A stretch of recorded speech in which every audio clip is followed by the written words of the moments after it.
Okay. Now we want to talk about the boundary value problems, and the boundary value problems, they are important because they provide to us the tool or the knowledge how to solve an important set of problems. Now, so far, we've seen a lot that we are given a charge distribution which could be a point charge, and then we were asked to find what is potential.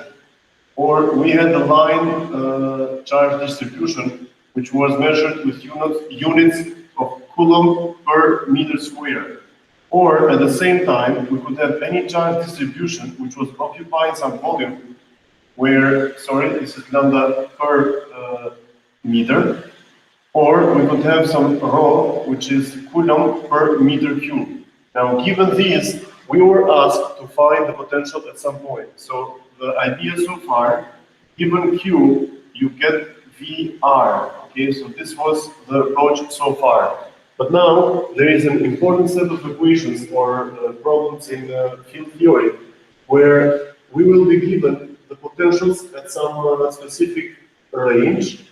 So like this, and the question is to find how the V. So here we are asking V of R. Here the question is the same.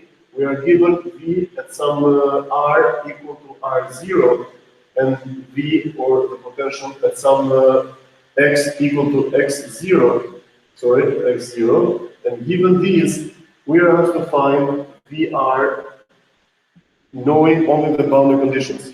So this is the new approach that we want to find. And in order to do this, of course, the potentials and the fields, they obey to some equations. And these equations that will be the solutions to get this, these will be solutions of a couple of important equations, which is the Poisson and Laplace. So, so the solutions of Poisson and Laplace equations. They are similar, these two. They are very similar equations. We'll give them just in a moment. And the answer is a solution to these equations. Okay, so, and these equations, they are differential equations in the, so they tell how the rate of change of the first order or second order depend to what it depends, and then so the potential, the derivative of these values with respect to spatial quantities, with respect to R or with respect to X, that is equal to some value, and we want to find this V.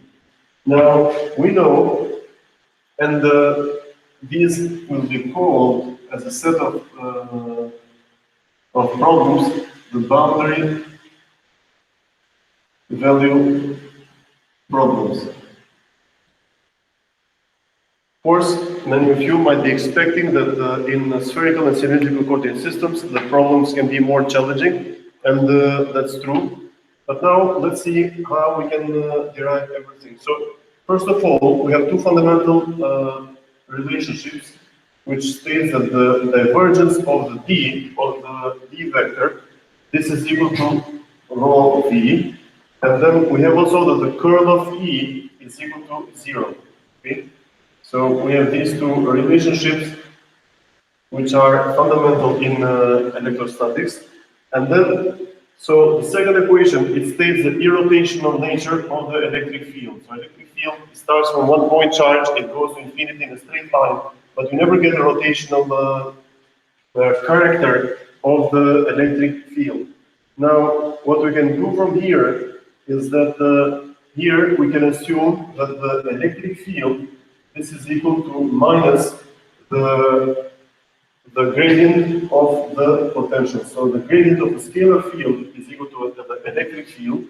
So given this, and we can also use another relationship for linear systems, we can assume that D is equal to epsilon E. So the flux is equal to the permittivity, space permittivity, times the electric field intensity. And with these two quantities, we can try the following. So this divergence, in this divergence, we can write the V, which is permittivity times the electric field, and this is also equal to, let me write it that we continue this here, the divergence, the permittivity is a constant, so we can get this up front, and this is dot product with the minus the gradient of a scalar quantity, and this is equal to rho V. Okay, so this is the permittivity. Probably don't see a bit, so let's get it a little better. And at this stage, what we find from all of these sets of equations, we get that the del square operator of the potential, this is equal to minus rho over permittivity. Okay, so this is the Poisson equation in operator form. So this is the Poisson equation that we just mentioned this a couple of moments ago. So with this Poisson equation, this is the del square operator, and this del square operator, it's a little tricky. The part that this operator, it will be different in three orthogonal coordinate systems. For cylindrical, Cartesian, and the spherical coordinate system, we can derive it. It's good to derive it once, but we just what you can do is that you can always go to the formula sheet and look how this del square operator looks in different coordinate systems. So now let's have a look at one example. So the example that we can give here, let's assume that we have a potential, given a potential V, which is a to the power minus kx sine ky, if this is the potential. The question is to check whether this satisfies the two-dimensional Laplace equation. Now, the two-dimensional Laplace equation, what it, well, first of all, two-dimensional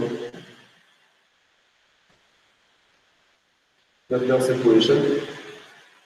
So, is this equation satisfied? First of all, it took the Poisson equation was this.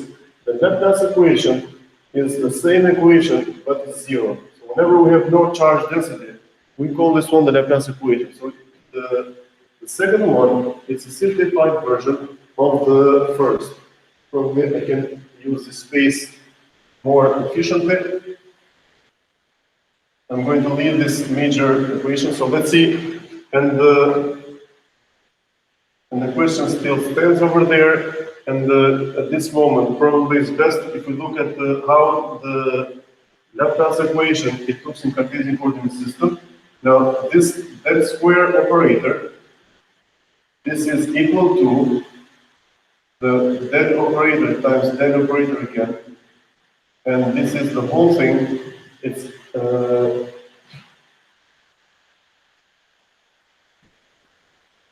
V plus the second derivative with respect to y of the potential plus the second derivative with respect to z of the potential, and this whole thing is equal to minus rho v over the permittivity. So in this case, if we are dealing with this specific case, we have that the rho is equal to 0, because we want to check if the Laplace equation is satisfied. We have no z dependence, okay, so this is gone. So it looks like we're just looking whether this equation is satisfied. The second partial derivative with respect to x plus the second partial derivative with respect to y of the potential V, whether we get an identity equal to 0. So this is the question here. And in order to find this, given the potential over there, the first thing that we try to identify is what is dv over dx. And when we take the derivative, we have the only term where the x appears is right here. So we get here a minus k. minus k, and then we have everything is the same. Minus kx sine ky. That's the first derivative. The second derivative with respect to x will be the following.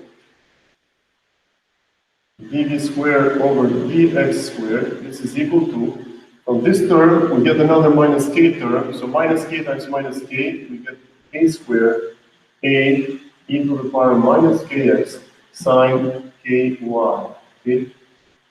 So this is we found this term. Then, let's have a look and see what is the second order partial derivative of v with respect to y. So let's first find this. So this one, we're going to have the y term, it appears only in this second term here. The derivative of sine is equal to cosine, and we get also a k up front. So this is k, a, e minus kx cosine ky. Then the second derivative of the potential with respect to y, this is equal to, again, we get just the derivative with respect to y, this is where the y appears again.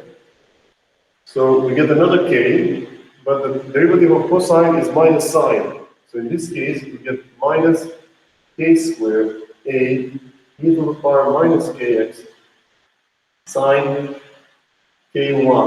Now, in this identity that we want to check whether it's true or not, all we need to do is that we have to add up this term here with this term here. So then we come here and we notice that actually these two are negatives of each other. So we get something like k squared minus k squared.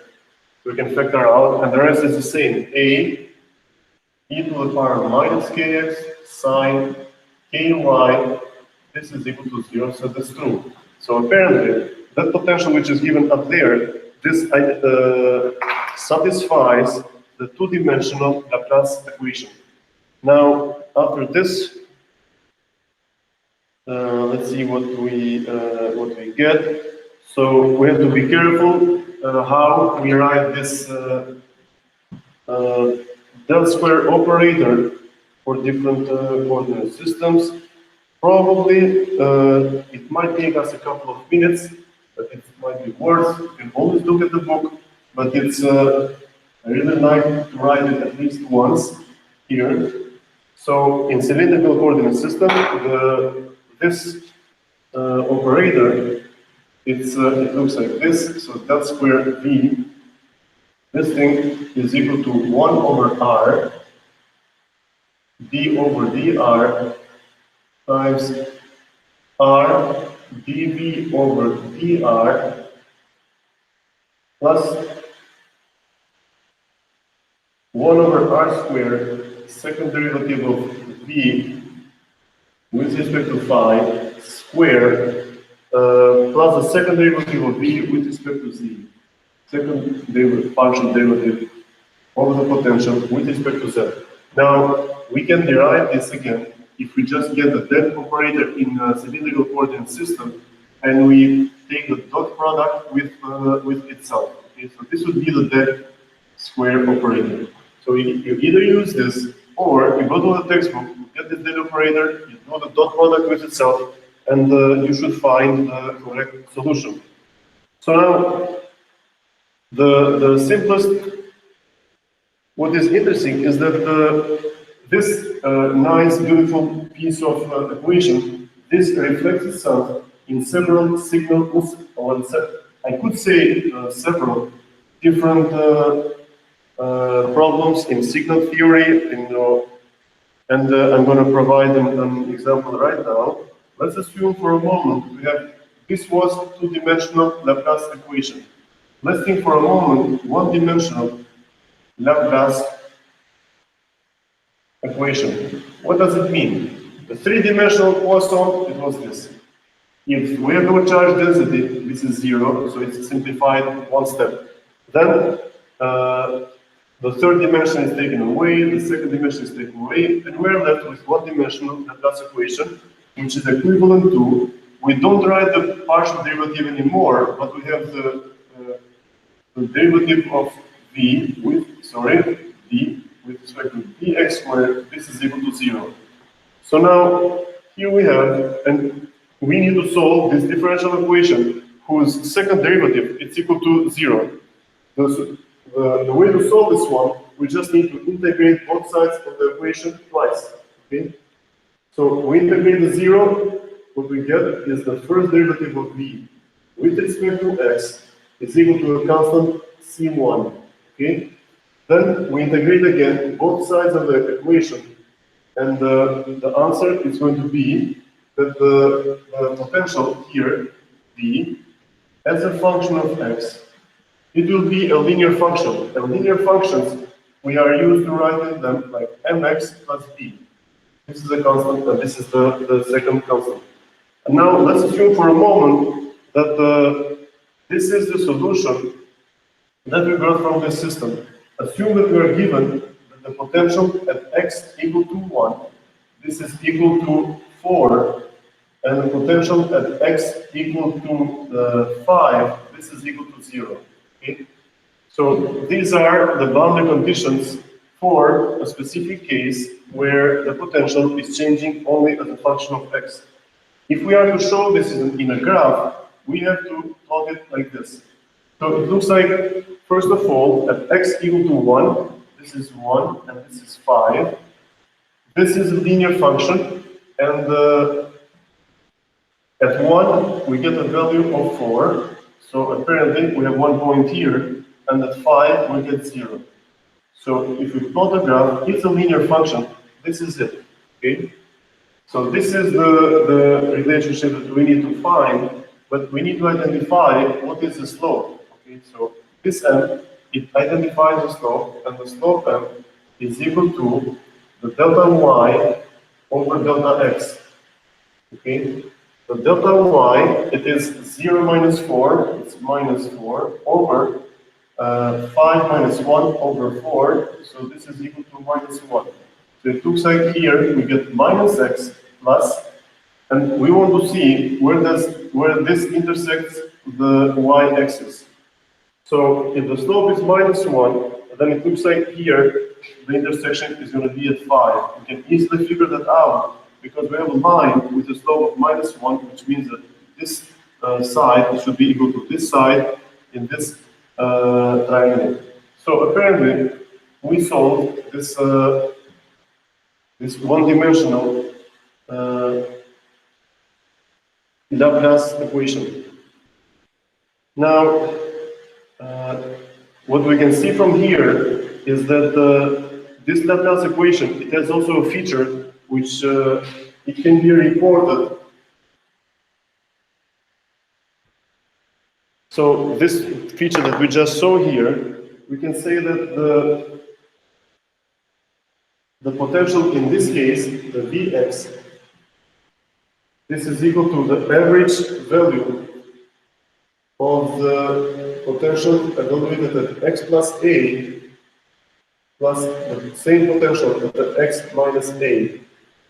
Okay, so the solution of one-dimensional Laplace equation, it is simply the mathematical average of one specific point with the average of two neighboring sides. So if we have two sides to the right and to the left of a specific point in time or in space, the Laplacian will be, as shown here, the arithmetic average of these two values. Now, what we can see also is that for Laplace equation, the potential always, so if we have this Laplace equation which is going to look like this, this has never minima or maxima between the boundaries. So all minima and maxima, they always occur at the external boundary. So let's assume that, for example, here, we had an example where the potential apparently is changing only as a function of x. And this one, we can show this, assuming that as if we had a bounded region, but we are told from 1 to 5 actually. So let's assume that 0 is here, and the bounded region is between 1 and 5. And for some, it has some constraints, and if you measure the potential here, we notice that it was 4. So if you use the potential here, it's 4. If you measure 0.5, it's going to be 0. So this is the configuration. Now, what we said here, we said that the solution of the Laplace equation, it has no minima or maxima between the given range. The extremum points, they always happen at the boundaries. This is for one-dimensional case. The two-dimensional case, assume that now we have a two-dimensional space, and we are given the potentials for this figure, given specific potential here, another value of the potential on this side, and given a boundary condition at the upper side and at the bottom. Again, we can say that the solution of any type of Laplace equation will never have a maximum or minima in this region, but if they exist, they're going to be on the outer boundaries of the given side. So, and now what we can also say, so in line with this one, that means that if this is like the function of x and y, that means that if we drop a ball here, the ball will never stop at some lower potential. Okay, the ball, it will always go from one end to the other. Okay, so assume that this is not the potential, but it's like the height of a certain mountain. If you drop a ball, we'll never have like a minima here where the ball will find rest. No, it will always go from one side to the other because of the reason that we have no extrema in between. Now, the solution, also, we can also add this explanation here. The Laplace equation, what it does in one-dimensional space, sorry, in one-dimensional space, one-dimensional Laplace equation, which means that simply an equation which looks like this, without this integral signs, what this does, the solution of this one, it minimizes the distance between 2 points. Okay? So if we are in Cartesian coordinate system, the solution to this, it finds the shortest distance in Cartesian coordinate system. Now, if we have here with an example where we were going after this equation, where this is not 0, the two-dimensional Laplace equation. The two-dimensional Laplace equation, the solution is going to be a function which minimizes the area of this boundary. Okay? In Cartesian coordinate system, if that's the system that we are working with. So again, repeating again, in 1D, we find the shortest distance, or the solution of this type of equation minimizes this distance between 2 points, and the solution of the Laplace equation in two-dimensional space, it minimizes the surface area. Okay, so assuming that we have some different, this would be the two-dimensional area, and then we are given some boundary condition at some distance.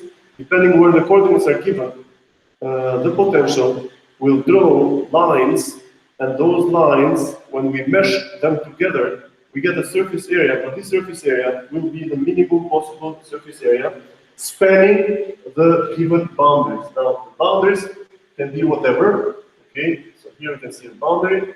Assuming that we are given the boundaries at these 4 edges, they don't have to be straight lines.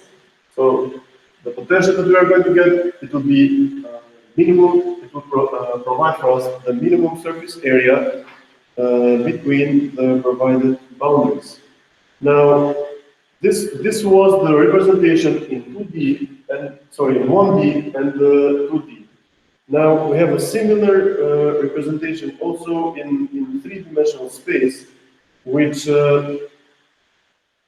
and the way to represent this one, let me think for a moment how is the best way to show it. So the properties remain,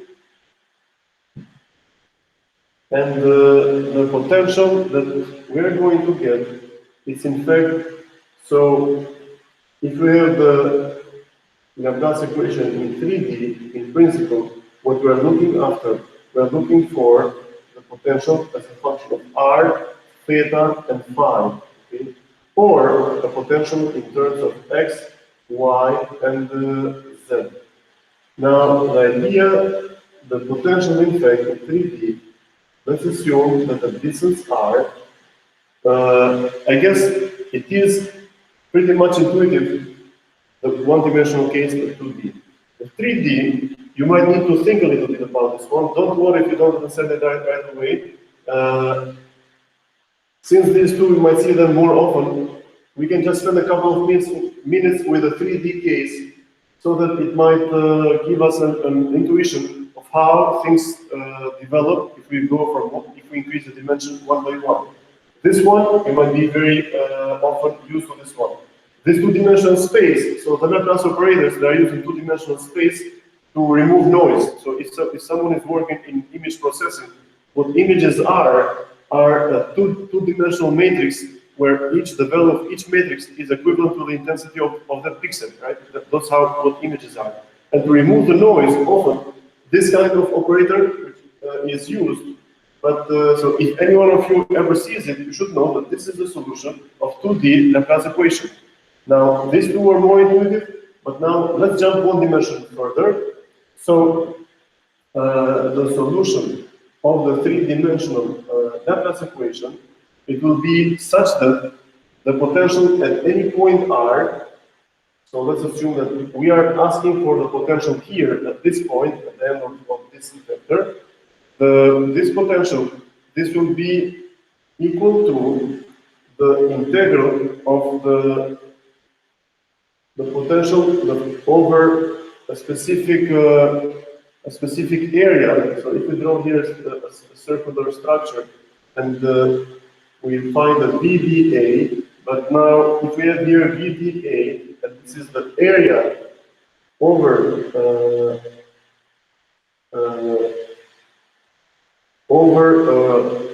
a spherical region across this point of interest. So that's the point, the area will be the integral over these values. But now this is volts, okay? This area, this is measured in meters squared. In order to get volts on this other side, we have to divide here with meter squares. And the meter squares that we're going to divide, so it's intuitive with what we're going to divide. We're going to divide by this area of this sphere over which we integrated the potential. So this is going to be 4 pi r squared. Okay. So yeah. So the solution to here, it was mx plus b. Okay, good. We have only one reference point. The solution to 2D is this. Okay, it's a potential that is going to look like this. The solution to 3D, it will be we can find it in this way. Now, especially this case in 3D, this can provide for us a lot of insight. But if we go too much in detail regarding these three propagations from 1D to 3D, from 1 to 2 to 3D, this is beyond the scope of the material that we want to cover in this course. Okay, but it's always nice exercise to think about those, to spend some time. But the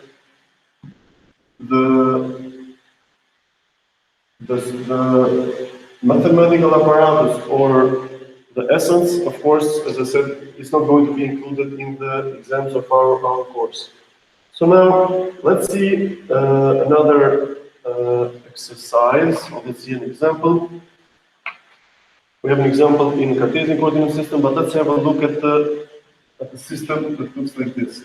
Let's assume that we have a line. Sorry, it's a plate. It's a plate which is kept at some potential, and here we have another plate. And these two, this is kept at potential V0, the first one, and this one is grounded. This one is grounded. And the angle between these is some angle alpha. Now, since these are different potentials, they are not connected here with each other. Okay? So they are very close, but they are not touching each other, or assume that they have an insulator between them. Now, let's see. Let's try to solve this one. Oh, sorry, I just erased the cylindrical coordinate system Del squared operator. Let's write it again. The del square of B, this is equal to 1 over R, B over dr, here we have R, dV over dr, plus 1 over R squared, the second derivative of the potential with respect to phi squared, plus the second derivative of the potential with respect to the z squared, the third coordinate system. Now, let's look at this system. Now, what we are given, we have two plates. One is this here, one is here. This is grounded, this one is grounded. This is kept at potential V0. Now, if you look at this system, this is, we can assume that in cylindrical coordinate system, this is, let me use a different color.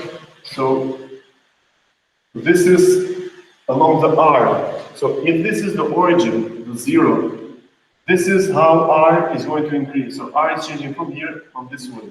And if we notice the potential at this point, at this point, at this point, it's not depending on R. Okay? So the whole plate, it's grounded. Also, if we travel across this line, this plate, we see that again it does not depend on R, which means that the derivative of V with respect to R is 0.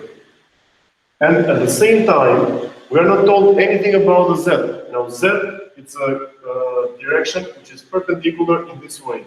And now it's worth actually just to remind and remember also something about the vector calculus.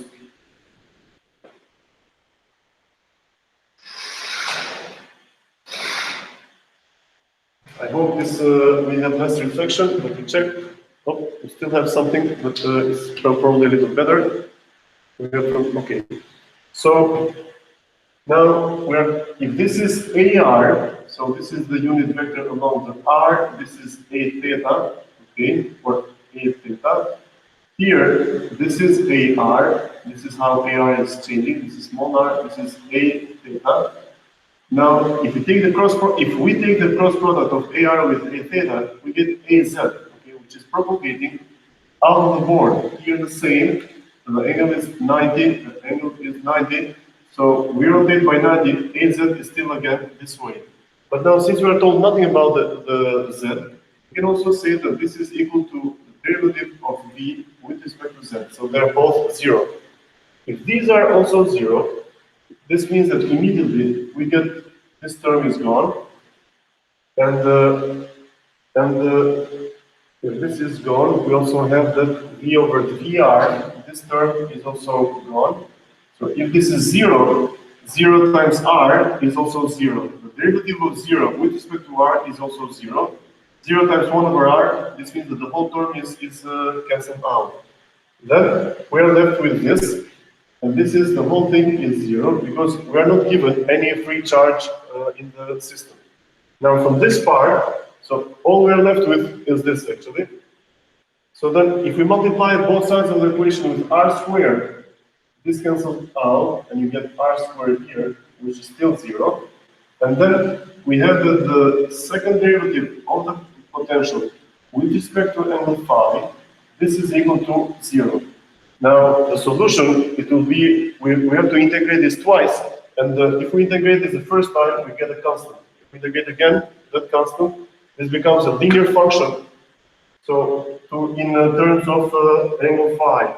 So the solution is this. This is equal to C1 phi plus C2, okay? So, and if we are to draw this as a we know how linear functions look like.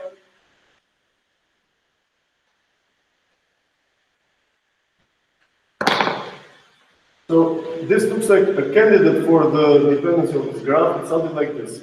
This is C2, the intersection with the y-axis, and C1, it is the slope of this line. Okay? Now, we have two unknowns, and for this, we need two boundary conditions. Okay? So two boundary conditions, they are already given. And allow me to adjust this one a little bit. This is the potential as a function of angle phi. This is the solution. Now, when we apply the boundary conditions, we state that the potential when phi is equal to 0, this is equal to C1 times 0 plus C2, and this is equal to, so this is the potential when the angle alpha is 0, okay? And we are told that this is grounded, so this is 0. From here, we can derive that C2 is equal to 0. So apparently, this C2, it will be here. So this linear function, we don't know whether the slope will be positive or negative, but for sure it's going to pass right at the center of the coordinate system. Now, let's have a look. This is phi, okay? This is the potential. The potential as a function of phi. Now let's apply the other boundary condition. The other boundary condition, it tells us that when the angle is alpha, so this phi inside is like something like alpha, this is C1 times alpha plus 0, this is equal to V0. Okay? So if this is V0, that means that the other constant C1 is equal to V0 over alpha. Okay? So this is how this depends on these, and we can say that the V phi is equal to V0 over alpha times any angle phi. Okay, so alpha is a constant and phi is a variable angle. And this phi, this is smaller than alpha and larger than 0. So this solution is valid only for this angle range of angles. Now, so this was a small exercise. We can have a look at a different type of exercise. And now,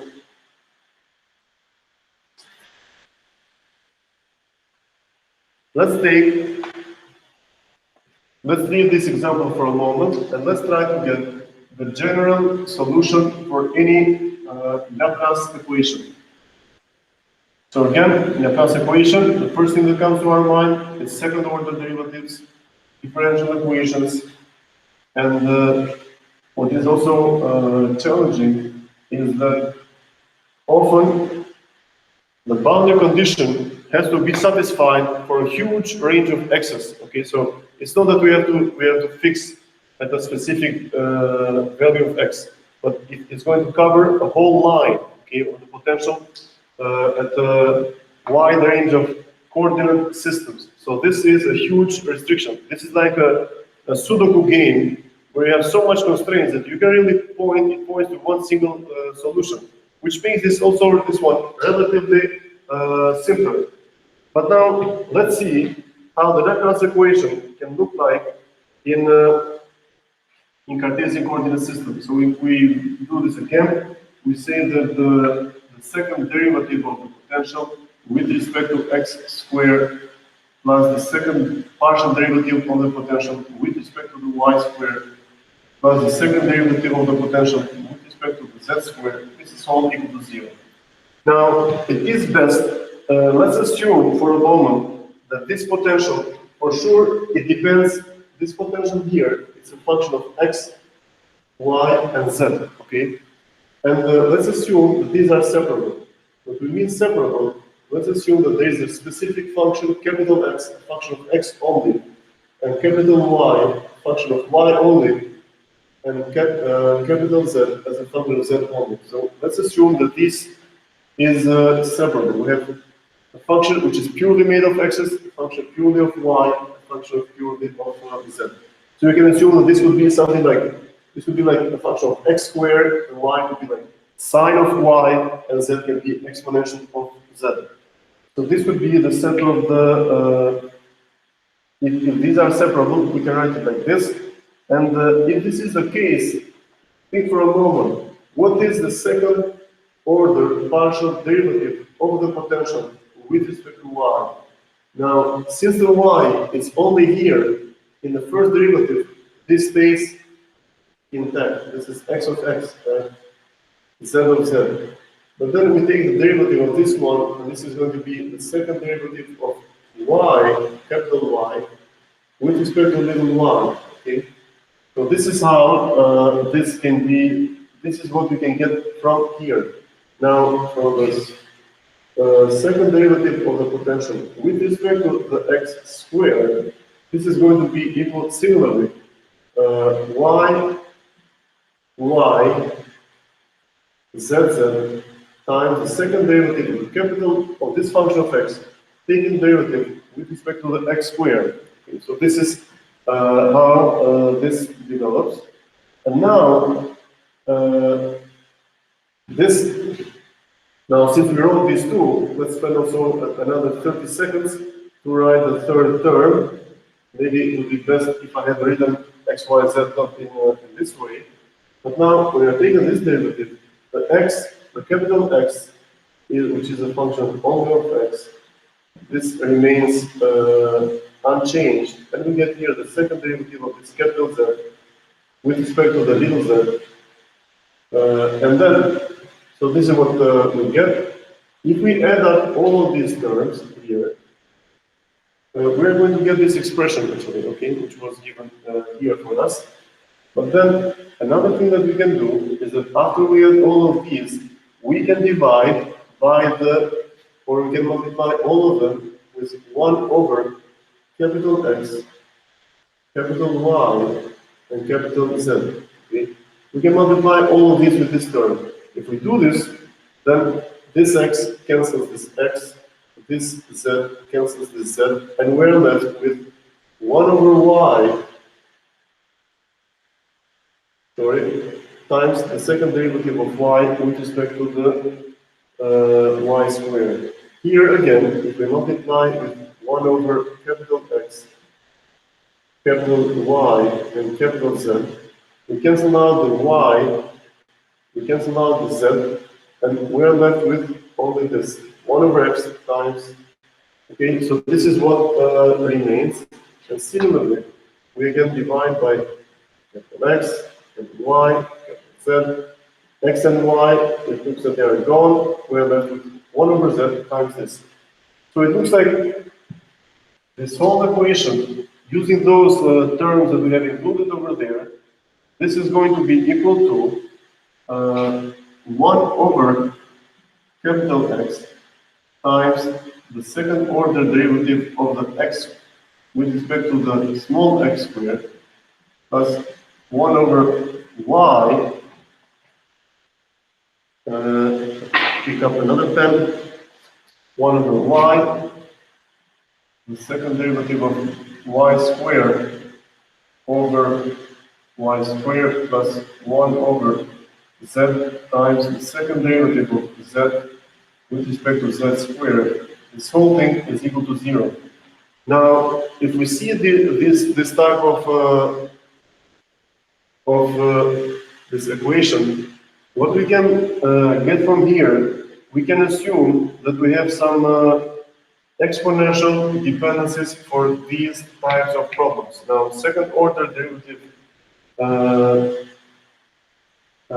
differential equations, second order differential equations often they have solutions of the, so let's write 1 for example. We have the second derivative of y plus, let's say, m y prime plus m y, this is going to be equal to 0.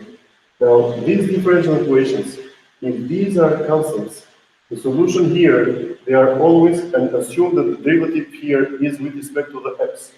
Then the solution, they always have the form of e to the power k times x. Okay?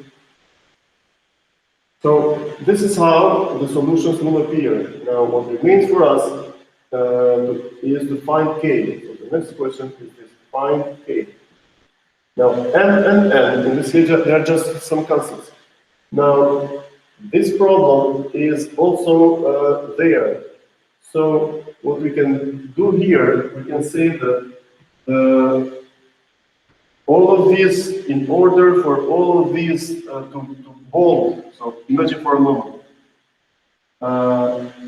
this one, it cannot simply be a function of x, okay?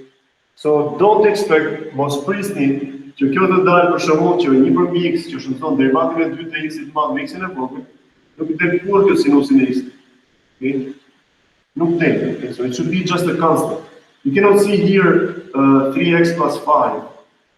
So we solved a couple of one-dimensional differential equations, and these are also one-dimensional differential equations, or let me correct myself. No, these are one-dimensional Laplace equations. And those solutions, we looked a couple of times, the solutions were linear, right? But imagine for a moment, if the solution here is a function of x in the form of sine of x, imagine now, if you have a three-dimensional space, and with the fast change of this function, because of x, because you know what sine is, it's a sinusoidally changing function. Now, this will be, these two have to obey to this one. It's a huge constraint. It's a huge constraint that over three-dimensional space, this is going to be sine x, okay? Or imagine again now here, if this is like a solution of e to the power minus ky. This is never going to happen also. Okay? Don't expect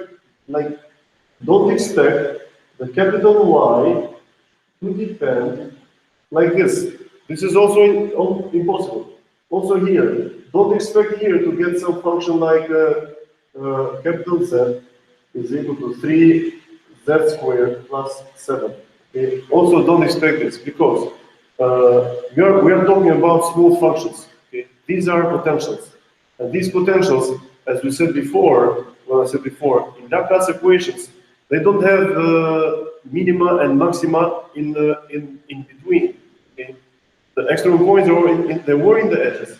So now, imagine now sines and cosines, they're going to have, if the solutions are like this, they're going to have some minima and extrema a lot in the defined region. Edhe këtu mund ta mendoni këtë formë. Kjo është një constraint aq i madh. Kjo sinus x-i, saqë kur ndryshon pak ndryshon vlera x-it, edhe këto do të ndryshojnë në mënyrë radikale, and it's like a very like a Sudoku with too much constraints that you just have one possible solution. And this possible solution for all of these three is that here we're going to get a constant k squared, constant ky, and here we get constant kz. Okay? So this will be the three answers for each respective piece of. So here, that's one part, here we get the other part, and here we get the last part. Now, again, it's not some material that you have to prove it in the class, but take it for granted. But I don't think it was very complex. So here we have kx squared plus ky squared plus k z squared. This whole thing is equal to 0. Okay, so that's where this is going to come out. So the solution is going to look like this. But now it looks like with these constants, these are squares, right? Now we can ask the following question. Allow me to erase this part because the essentials they were already used. So these k squares, we know that k squared it's a positive number if we are not in complex number domain. Here, for sure, it's never possible for all of ky, kx, ky, and kz. They can never all be real numbers. Okay, at least one of them has to be a complex number. A complex number because imagine they are adding up to 0. How? Which means that here we cannot have a 3, we cannot have here a 2, and here a 5. Okay? If these are real numbers, we should get here probably, let's see what we get here. This is 3 squared is 9 plus 4, which is, so here these are the values of k. Respective k's are going to be 3 and 2. And the question is, what is 5? Let's check. 3 squared is going to be 9 plus 4, 13. So this has to be I times square root of 13. Okay? The third k, z, which is going to be strictly constrained on the values of x and the y's.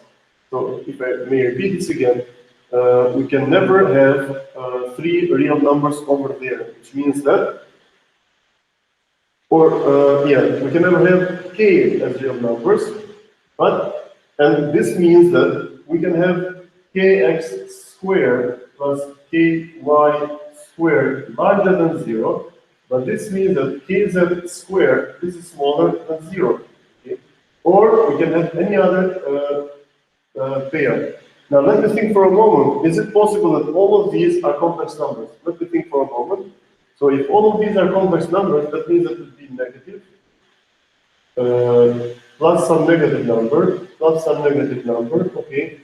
Apparently, even all of these three, they can never, all of them at the same time, be all complex numbers, okay? So they cannot be all of them real numbers, because the squares would be larger than 0. And at the same time, in this case, they cannot always be complex numbers, okay? That's also a good constraint, so it's good for us to remember this. But now, what does it mean for us if the k squared is a real number or a complex number? Now, let's provide here an example. Let's assume that we have a function df squared with respect to x, okay, plus 4x. This is 0. Now, we know that the differential equations of this form, where the coefficients are constants, the solution, it should be like this. F is equal to e to the power mx. Why are the coefficient constant? We see that the coefficient here in front is 1, it is a constant, and the coefficient in front of this, sorry, that's a mistake, this can never be, this would be a non-linear function. Allow me to make this one df. So we have a function, the second derivative of the function with respect to x plus 4 times f, this is 0. Now, this is a constant 1, this is a constant 4. So the solution should be this. And now let's move fast to find the solution. We know the form of the function, okay? If we know the form of the function, it should be easy for us to find the m, okay? So if f is this, the first derivative, which is df over dx, this should be equal to m times e to the power mx, okay? And the second derivative, which is equal to the d squared f over dx squared, this is equal to m squared e to the power mx. Good. So now, we knew the shape of the function. Now let's substitute these into this equation, and let's see what we get. Second derivative of f, we get m squared, and it's here, m squared e to the power mx, e to the power mx, plus 4 times f. F is this, 4 times e to the power mx, this is 0. So we can cancel out these terms. E to the power mx, it's a function that looks like this. It's an exponential function. This is 1 and 0. This is never negative, it's never equal to 0, so we can easily divide by this term, right? This is what exponential function looks like. So we can erase, so we can divide everywhere, and finally we get the following. M squared plus 4, this is equal to 0, which means that m is equal plus minus 2i, okay? So now we get here plus minus 2i. At the same time, we can altogether, we can do the same steps, but assume that this was a negative number, okay? And draw this in two. If this was a negative number, we'll get everything the same, only that here would be m squared minus 4 would be equal to 0. If this would be the case, m squared minus 4, then the m would be equal to plus minus, what is this, 2. Okay? So now, we can assume this is very similar to what we get here.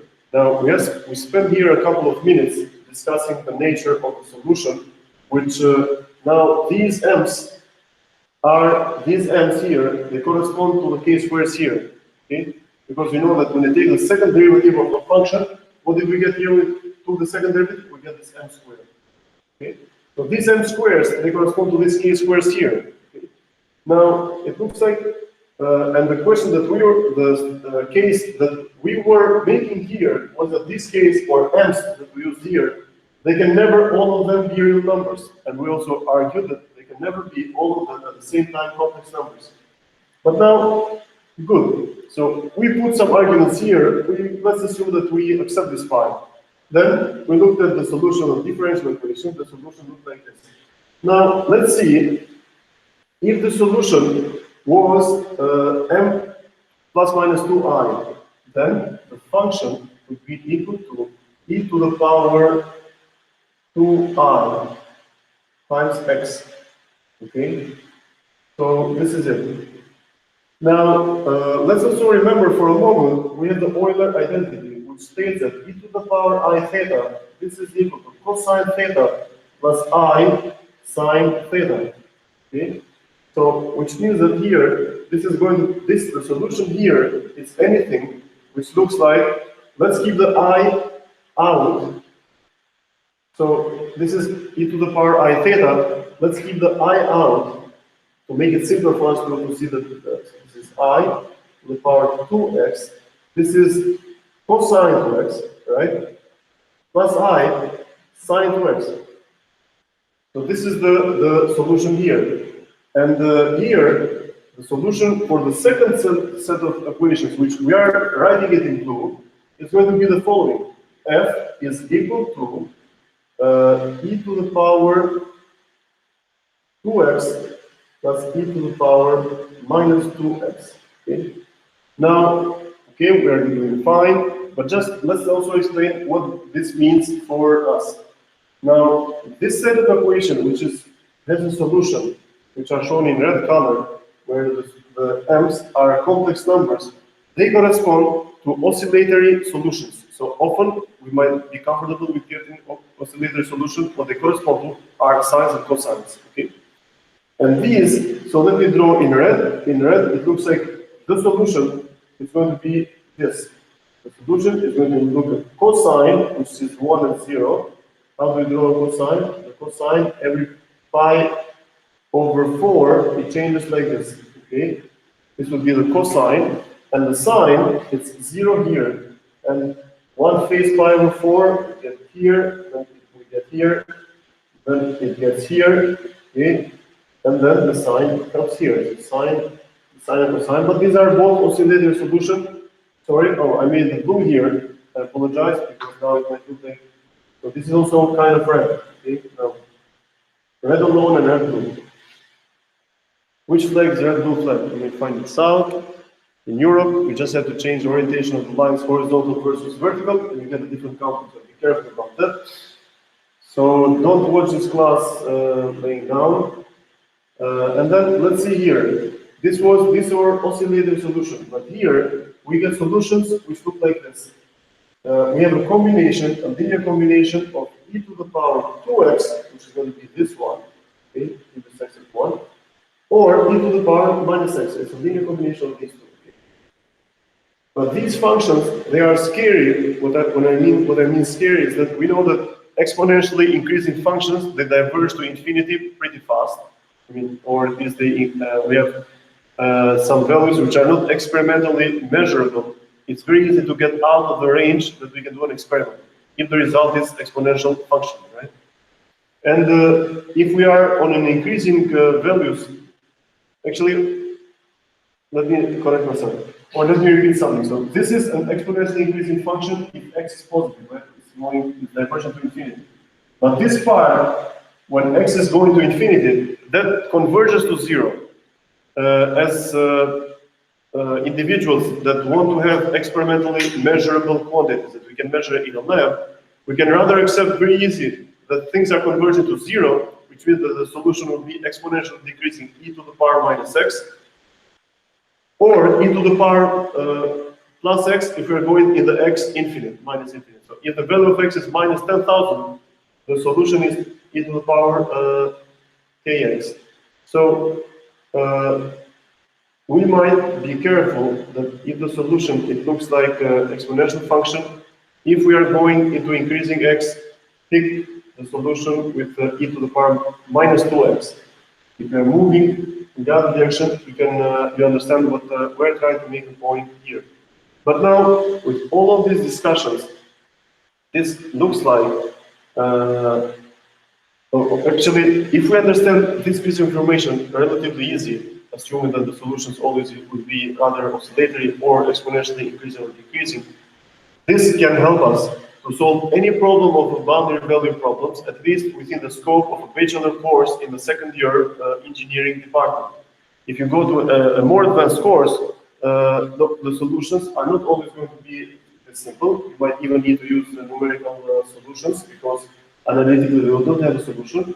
But as much as the scope of the second year electronics engineering, in this case, our Department of Study Program of Electronics and Digital Communication Engineering in the second year, remembering this much is pretty much enough to solve any boundary value problem only by intuition. Okay? Using only intuition, we can make use of these. Now, let me give a couple of examples what I mean with intuition. Now, let's assume that we have from a Laplace equation, or let's assume that we have a region where here this is the y, this is the z, and the x is expanded like this. Okay? And let's assume that we are given different values, assuming that, for example, this can be kept at 5 volts, okay, and this plate can be kept at 5 volts, and this plate, this can be kept at minus 100 volts. Okay.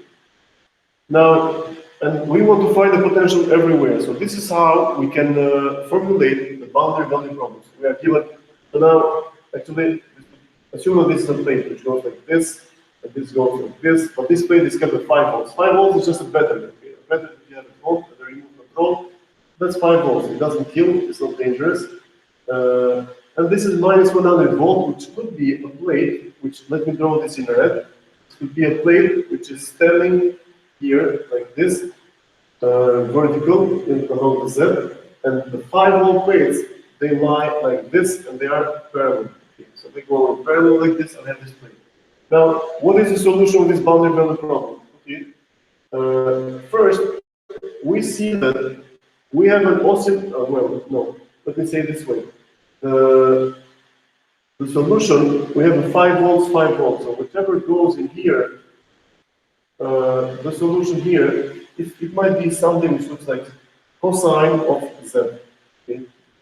This is cosine of z. And then we have to see how does this function change the function of, this is, sorry, this is z, this is y. Now, this one is bounded only on one side, but it's not bounded here.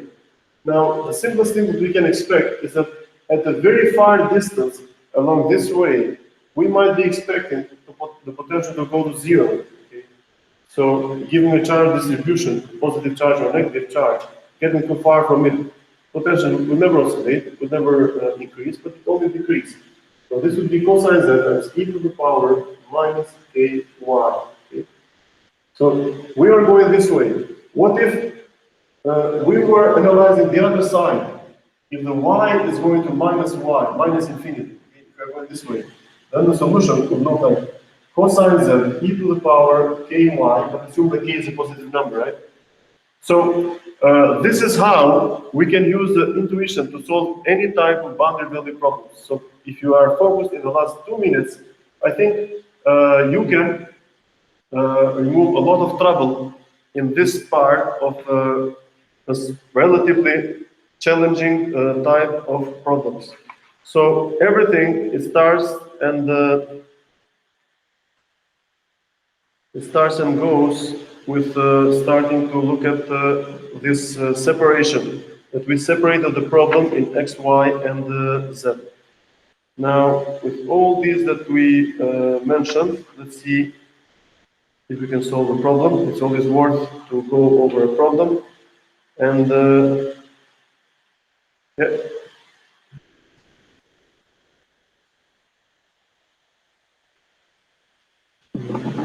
Give me a second.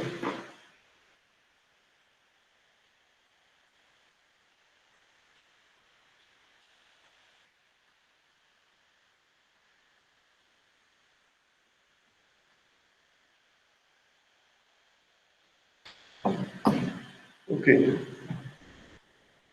So now we know what, sorry, I'm erasing this problem, we needed this, but that's so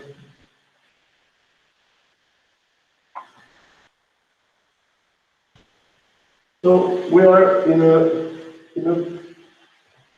let's try to write the solution, the problem right away. So we have here, this is x, this is y, and this is z. So this is the three-dimensional space. And here, at the height of A, we have an infinitely long plane. Okay? And here, this infinitely long plane also goes like this, and it comes like this. So I have two planes which are parallel to each other with a distance A. Now, this line, we ground it. Okay? If we ground this, and let's assume that we ground also the top part. So we have two layers which are both grounded. And then let's see what we get at x equal to 0. Let me try to find d0y. And let's keep this plate here at x equal to 0. Let's keep this plate at v0y. So it's a function of y, but it's v0y. Now, so this is the problem, okay? Now, since we have this problem, we have to identify all the extremum solutions that we have to consider. So the first one is that at y equal to 0, so at y equal to 0, the potential is what? So y is equal to 0, the potential is equal to 0, right? Because the y is going up. So when y is equal to 0, we're talking about the zx plane. Then when y is equal to a, the potential is again equal to 0. Then when x is equal to 0, as x is equal to 0, this represents the yz plane, right? At the yz plane, the potential is equal to v0y. And then we also have when x goes to infinity, what can we say about the potential? The potential is also going to 0. So we have these four constraints. Let's call them constraints. Then we immediately start to imagine the solution. Now, Deadness equation in Cartesian coordinate system is this one. Now, the first thing that we can start to analyze is the following. If we have one point here, and a point here, and a point here, a point here. As we are moving, if we're changing z, are we changing anything? So changing z, which means that we are walking along this plane. It looks like we change nothing. Because of the symmetry of the problem, we can immediately say that the dv, the derivative of the potential with respect to z, this is 0. Okay? So apparently we have 1, 2, 3, 4. This is the fifth constraint on the problem. More constraints we have, it makes it simpler for us to figure out what the. Let me check. Is my microphone on? Yes, it's on. I was wondering if my microphone after a long time was off, but let's check. Let's see here. So we have dv over dz. This is the last constraint, which means that if this is the constraint of our problem, it's a little simpler. Now, if this is the case, we're left with what we see on the board and the solution. So that means that the solution, the potential here, will be a function of x and y, and this will be written like a capital X times a capital Y. Okay? This depends on little x only. This depends on the y, little y only. So having these, we substitute these into this equation. And so we are assuming the following, and finally we get this 1 over the capital X times the second derivative of capital X with respect to dx squared plus 1 over y times the second derivative of y with respect to the little y, and this is all equal to 0. Okay? So this is this means we get this. Okay, so if we insert this equation into here, we get the following. So if this is the case, we can immediately say we get the following two solutions. One of them is the following: the second derivative of x. This is equal. We get this k squared. Wait a second. So I have to think for a moment, and all I need to think about is the following. So let's assume, so what we have here a number which is going to be for sure a constant. This will be a constant, and this is also a constant. So we can call this one C1. Let it be C. And this other one, let this be a constant C2. Okay, we have C1 plus C2, we get 0, right? That should be both constants, which means the C1 is equal to minus C2. Right? And now this C1 and C2, we just have to figure out which one is larger than 0, which one is smaller. So let's assume for a moment that C1 is larger than 0, okay? Because they have to add up to 0. And C2 is smaller than 0. C2 is smaller than 0. Okay, so let's assume this one. So that's a constant, and I think it's also obvious that if C1 is larger than 0, then we can say that the x, we get here k squared capital X, okay, and the other set, we get here the second derivative of y. This is equal to minus k squared y. Okay? So even these cases, they are equal with respect to each other because one of them is square root of C1. So imagine for a moment, we put the square root of both sides here, right? C1 is equal to minus C2, and we get the square root of C1 is equal to I times the square root of whatever is left out there, right? So this is how the answer will play out. And from the first equation here, we see that the second derivative of x is equal to k squared x. This is going to be equal to, now let's think for a moment. Think to what equation did it correspond to when we wrote it here. I don't remember it, I don't memorize things, but just for a moment, let's try to redo this together, okay? Let's assume, what did we have before here? We have here, let's assume that we have here the second derivative of x. This is k squared. Let's pass it on the other side. This is minus 4 capital X. This is 0. What did we say? We said that the x would be equal to e to the power m little x. This meant that the second derivative of capital X, this would be m squared big X.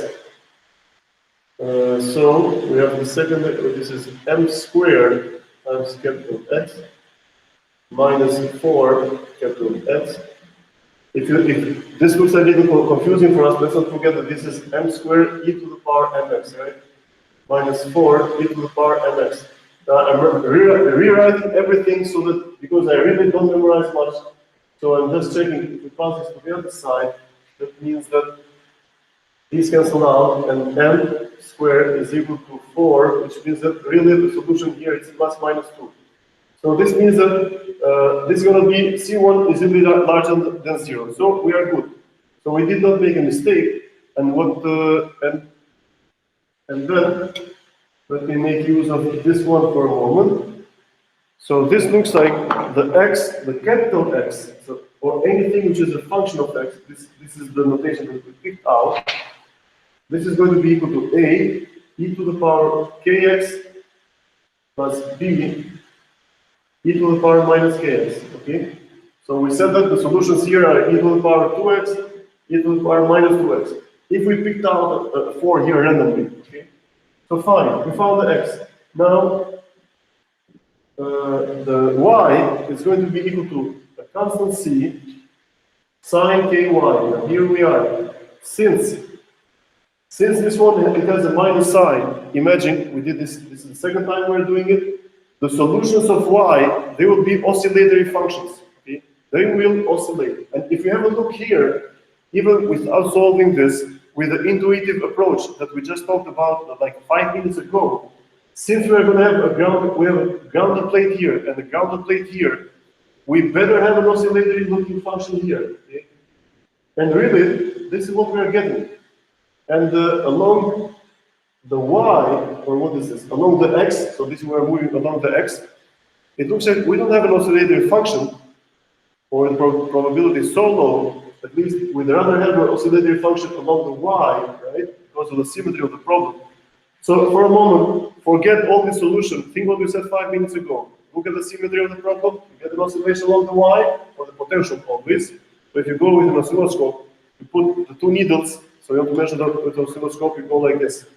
I have to measure 2 points. Okay, in 2 points, what is the potential difference here? So if you move across this line, it will oscillate like this, right?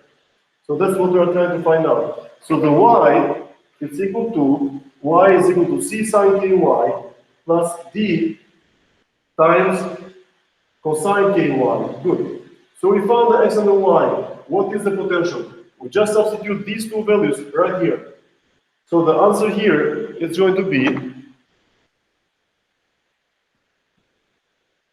okay, so we just reconfirmed that we were okay.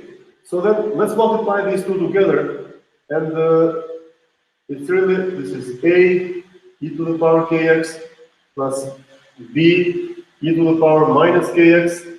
So we multiply this whole thing, this multiplies the c sine ky plus d cosine ky. Good. So now the solution that we are going to look for now is this. Okay? So this is the solution. How many unknowns do we have? How many constants? We have a, we have b, we have c, and d. And now we have to apply all these boundary conditions, and we have quite a few. Okay? We are good. So we have boundary conditions enough.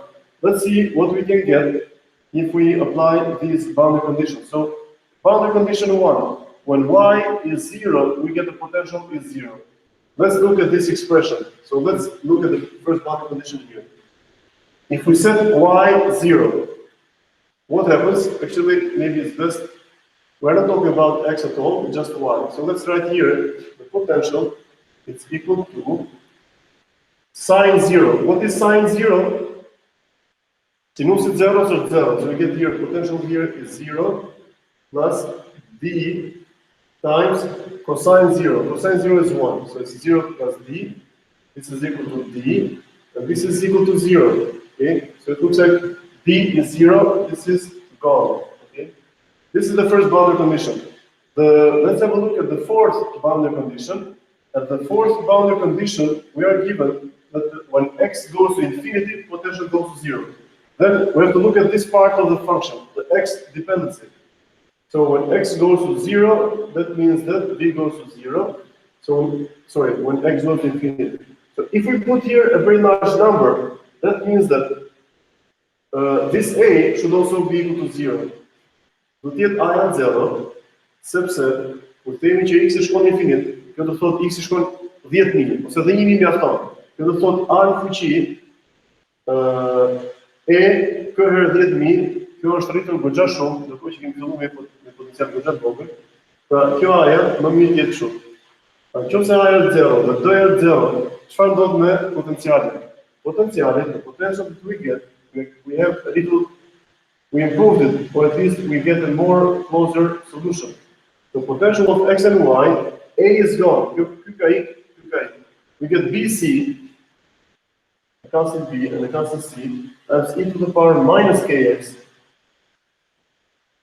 times sine ky. Okay.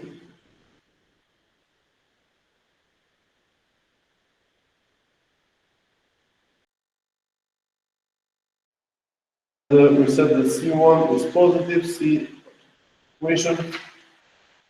Now, this B and C, they were both constants, okay, so we can just keep one of them. So they are constants, they will be fixed according to specific boundary conditions.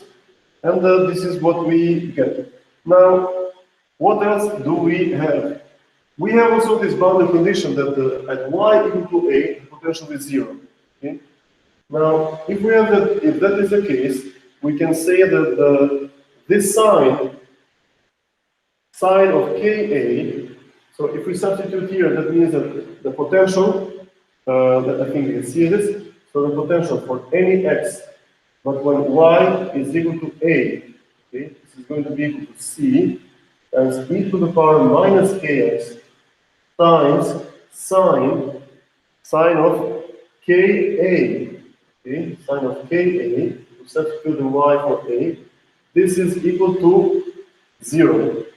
Now, we can divide both sides by this e to the power kx, right? This is never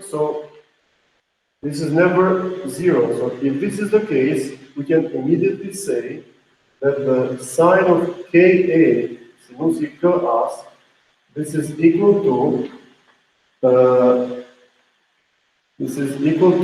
sine, so we want the sine 0. When is sine 0? Let's see. Sine 0, let me see, well, sine is always the y component. So sine is 0 here. So sine is 0 when the angle is 0, when the angle is pi, when the angle is 2 pi, okay, you say very good, 3 pi, and like this, or n times pi. N is an integer number. So we can say here sine of n pi. Okay. So it looks like Ka should always be equal to n times pi. So this should satisfy this condition. Do te qenë të zgradër, do te pi, kaj. So the thought. Now A, let's have a look what we are learning here. A is a constant, it was given. So it is a distance between the two plates. N is a number, integer number, pi, everybody knows pi, and Raymond, everybody knows Raymond, and pi. So K is equal to n pi over A. It looks like we are even getting an information of how fast this oscillatory function will oscillate.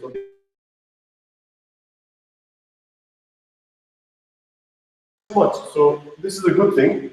We found also what is the K. And we can insert all of these solutions. Now, one thing is that we have not found yet what is C, which means that we can have a lot of solutions, okay? But the problem here is not only that we have nuk është vetëm që mund të vendosur shumë cëpte, shumë konstante ndryshme.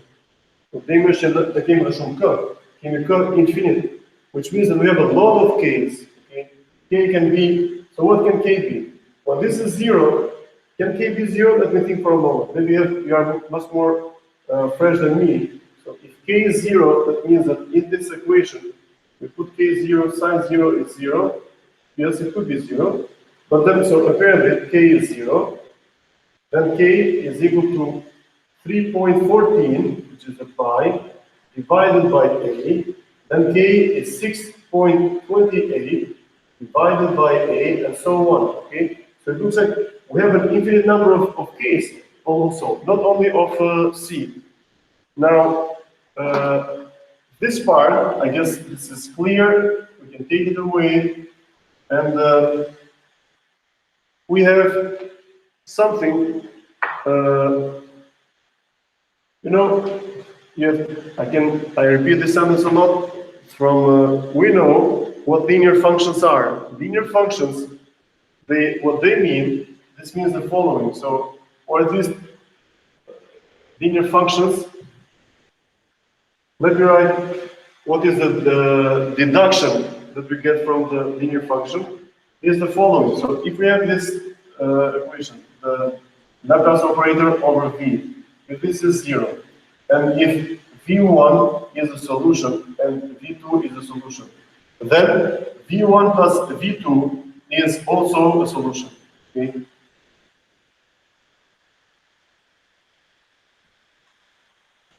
So let's say that we found the solution which corresponds to k equal to 3.14 over 8. Good. We have that's V1, which means that this is k, this is 3 or 3.14, you know it's pi. Pi over 8, good. That's one solution. The other solution is V2 and K is equal to 2 pi over 8. Okay, we get another solution.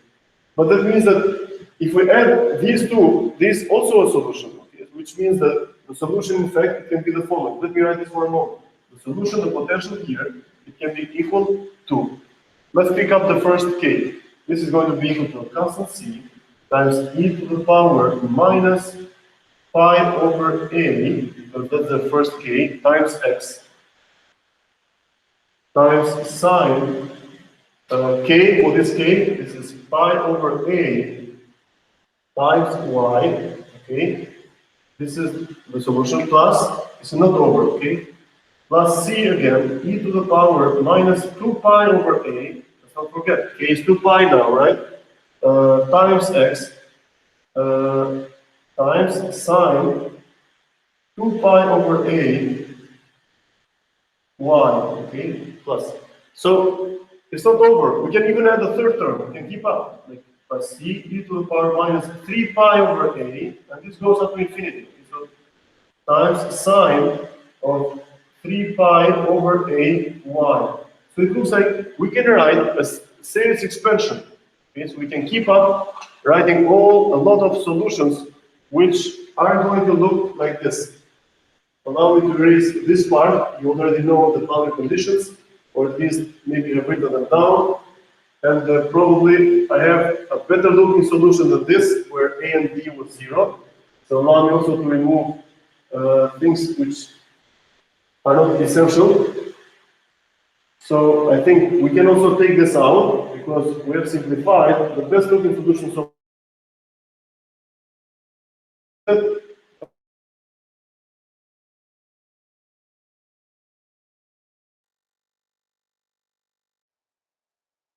V1 and solution V2, which might correspond to a different case, the summation of those will be a solution. So this means that, okay, because of this nice property, the linearity, the potential of xy, which is a function of xy, this is equal to the summation from n1 to infinity times a constant Cn e to the power minus n pi over a. Okay, so this is k times x. Let me see how much you are seeing. Okay, let me give you some more space. So times this, times sine, this is sine of n pi over a times y.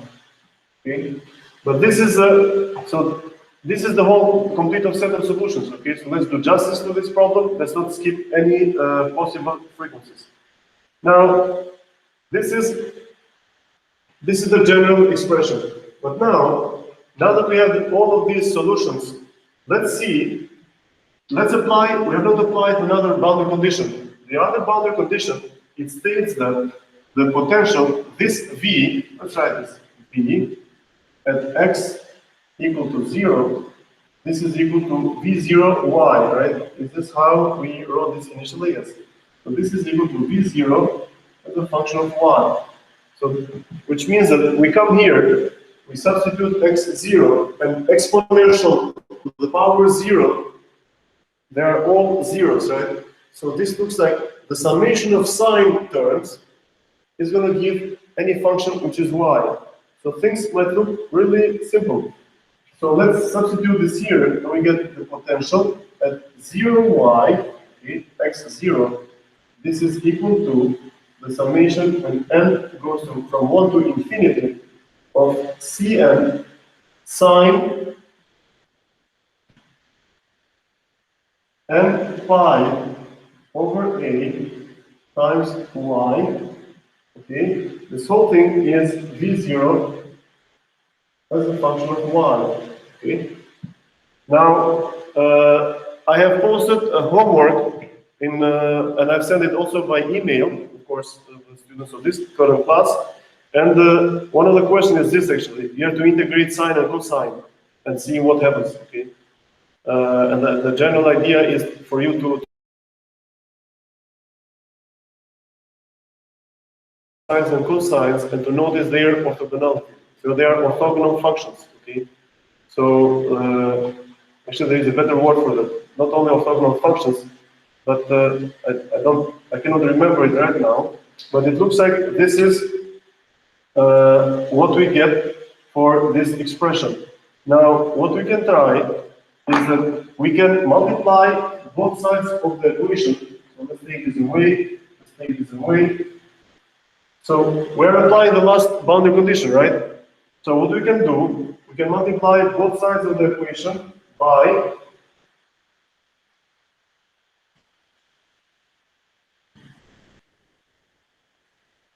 let's multiply both sides of the equation by this term, by sine of m pi y over a. Okay, so let's multiply. Notice that this is n, this is m. Okay, so if we multiply these together, then we can get the following.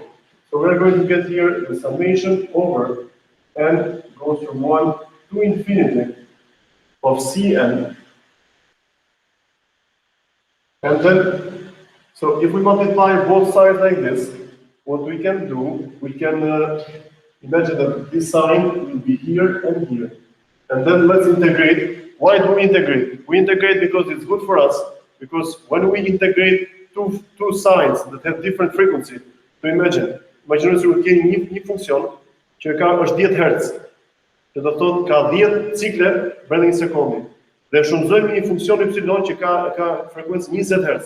Do thotë është 2 herë më shpejt, që bën 20 cikle brenda një sekundi. Po ti shumëzojmë këto të dy, del 0. Dhe ne po ta dalim 0 na pëlqen sepse thjeshtojmë problemin. Sepse këtu kemi një numër infinit të termave. Pra për ta thjeshtuar çfarë bëjmë? Përdorim të trigun e vogël. Shumëzojmë me sinus m pi y, një po çfarë ndodh? Që m-ja vetëm një herë është e barabartë me n, kur n-ja ndryshon. Pa nëse n-ja do ndryshojë, ne nga një numër infinit termash, na ngjelet vetëm 1. Pra, që të kesh sinusin që është 3 Hz, sinusin që është 7 Hz, që të jenë ortogonal me njëri tjetrin, kjo vetëm na bën punë. Pra kjo është e bukuria e këtyre funksioneve. Nuk e di as fjalë e duhur që themi orthogonal functions. Ndoshta kjo është, më duket se është një fjalë tjetër më e bukur, më e goditur. But let's move on. So here, let's assume that we are going to integrate from 0 to a of sine n pi over a y times sine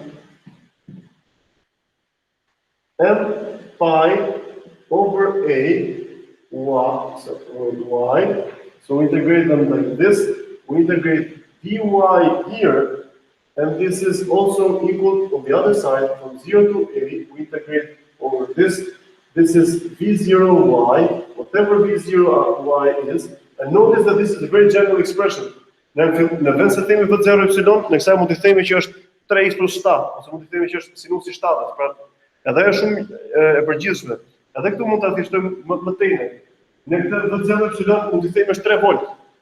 We can really make this a constant. We can say v0y, this is just 3 volts or 5 volts or something. Or we can say 3y plus 5. Okay? So this function, it can be substituted here. But for a moment, let's see, we have dy times sine of m pi over a y dy. Okay? So this is what we should get. This is the last part of the board. Now, what we get here is that this integral, actually this term, so this whole thing, and this one, you just have a look at the homework, you should say, oh yes, I've seen this before. So this integral, this is always 0. Or let me write the case when it is not 0. This whole thing, this is equal to a over 2. Okay, so this integral is a over 2 only for one term, only if m is equal to n. Okay, so this is equal to this, or it's also 0 for n when it is different from n, which means that n and m, they define the frequency of how fast this sine function is going to oscillate. This is what we get. And so apparently all the terms are dropped except when m is equal to n. only this survives, all terms drop.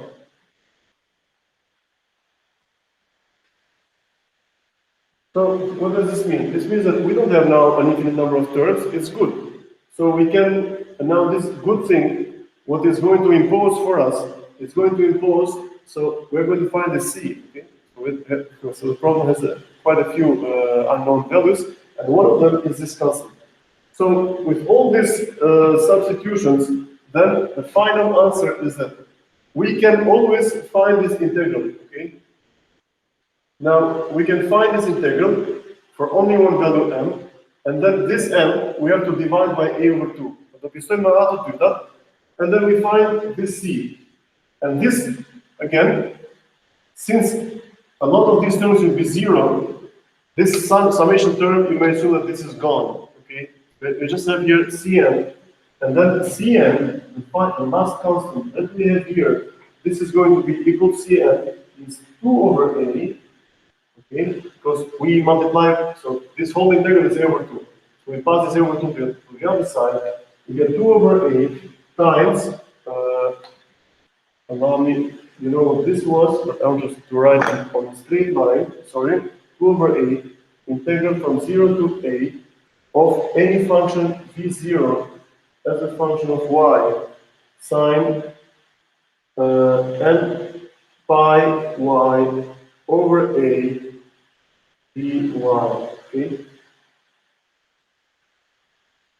So, and again, what is A? A is a distance along the y, okay? So it's a distance between these two parallel plates that we are going to analyze. Now, this is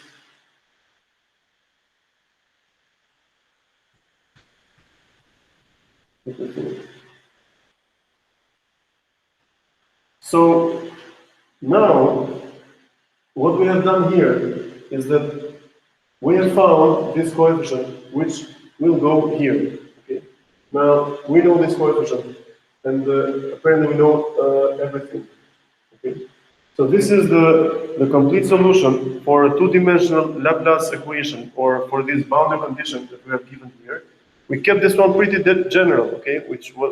What we mean is that kemi mbajtur shumë përgjithshëm, sepse mund ta thjeshtojmë përsëri në momentin që japim vlerë të funksionit. Ndërkohë ky funksioni mund të jetë çfarë do lloj vlere. Ne patjetër që nëse funksioni më kompleks të mundshëm, mund të jetë aq i thjeshtë sa që mund të themi edhe mund të japim vlerë konstante, mund të japim një vlerë lineare me epsilonin. Pra ndërkohë që epsiloni arritet gjatë këtij poshtit, ka mundësi mund të rritet 3 epsilon, pra 3 fishë epsilonit është 10 vlera e asaj. So this was the boundary value condition, and we covered a pretty important general example. Next time, we can see a little twist of this example, and I hope we were clear in most of the points that we discussed. So I think we'll keep it this much at this time, and see you in the next video.